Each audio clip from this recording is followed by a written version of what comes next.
கை விரலை பிடிச்சி ஆனா அவனை எழுதி கொடுத்த திருமாவளவனை விட்டுட்டு,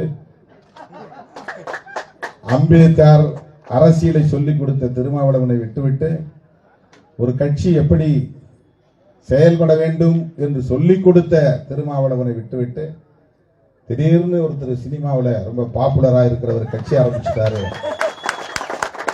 அவரோட போகலாம் அப்படின்னா அனுபவமே அவருக்கு கிடையாது. அவரு பால்வாடி.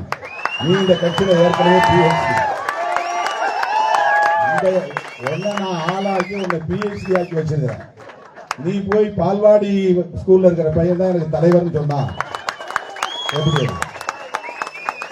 LKG படிக்கிற ஒரு பிள்ளை தான் எனக்கு தலைவர் அப்படின்னா, நீ இத்தனை வருஷம் PhD பண்ணதுல ஒன்றும் அர்த்தமே இல்லாம போகுது, டாக்டரேட் வாங்கினதுல அர்த்தமே இல்லாம போகுது. உனக்கு இருக்கிற அனுபவமே அவருக்கு கிடையாது. இனிமே தானே அவர் அரசியல் கத்துக்கணும். நீ போய் அங்க அவருக்கு சொல்லிக் கொடுக்கணும். தலைவருக்கு சீடர்கள் பாடம் சொல்லித் தரணும். இங்கே ஒவ்வொருவரும் தலைவர்களாக வளர்ந்து வருகிறார்கள்.